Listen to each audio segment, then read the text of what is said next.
lagi di hari Senin Semangat. Hari ini kita mau belajar tentang batuan ya. Batuan itu apa sih? Batuan itu adalah benda padat yang cukup keras. Namun, semua batuan yang di permukaan bumi ini selalu akan mengalami proses pelapukan. Betapapun kerasnya, batuan itu akan mengalami pelapukan dan pengikisan. Nah, batuan pecah menjadi batuan yang lebih kecil seperti batuan kerikil, batuan pasir, bahkan debu. Nah, waktu anak-anak kemarin ke Candi Panataran, pernah nggak anak-anak melihat patung yang sudah mulai rapuh? Loh, kok bisa ya patung itu menjadi rapuh? Hal itu disebabkan karena hujan asam. Pelapukan yang disebabkan oleh bahan kimia berupa asam itu disebut pelapukan kimia. Nah, anak-anak pernah melihat lumut apa tidak? Lumut itu juga dapat mengakibatkan batuan menjadi lapuk. Zat asam yang dikeluarkan oleh lumut itu dapat menghancurkan batuan. Nah, pelapukan yang sejenis ini disebut pelapukan biologi. Anak-anak, ada beberapa jenis batuan. Yang pertama adalah batuan beku. Batuan beku berasal dari magma yang keluar dari gunung berapi saat meletus. Magma yang mengalir ke permukaan bumi itu disebut lava. Nah, lava yang membeku itulah yang disebut dengan batuan beku. Macam-macam batuan beku apa saja ya Tante Ana? Contohnya batu apung, batu obsidian, batu granit. Yang kedua adalah batu sedimen. Batuan beku itu lambat laun akan lapuk, akan menjadi batuan yang lebih kecil, yaitu kerikil dan debu. Pecahan batu itu akan dibawa oleh angin dan air lalu mengendap di suatu tempat. Endapan itu menjadi lapisan, selanjutnya mengeras menjadi batuan sedimen.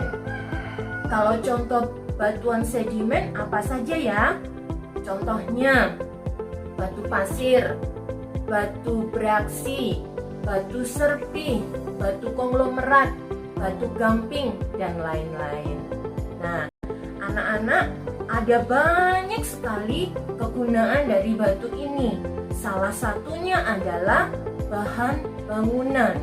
Nah, tugas kalian hari ini adalah menulis minimal 5 nama batuan, lalu melengkapinya dengan kegunaan batu tersebut untuk apa.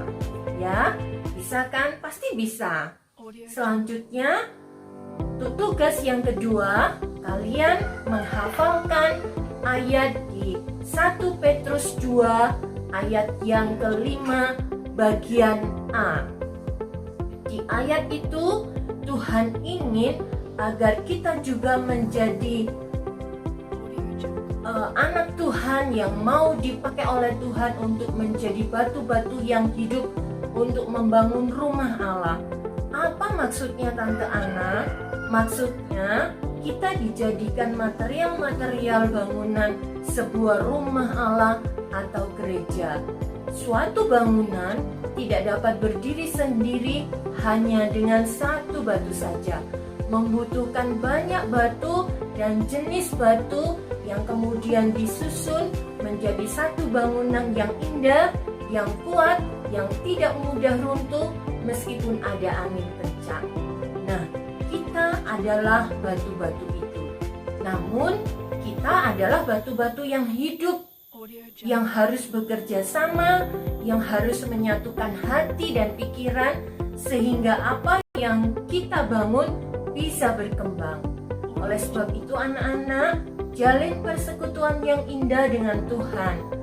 Rajin membaca Alkitab, rajin berdoa.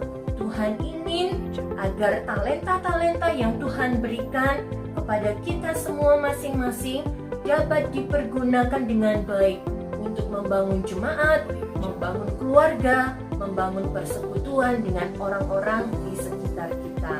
Oke, 2 tugas itu harus kalian lakukan untuk melengkapi kegiatan kita hari ini. Sampai jumpa di kesempatan berikutnya, di pelajaran berikutnya.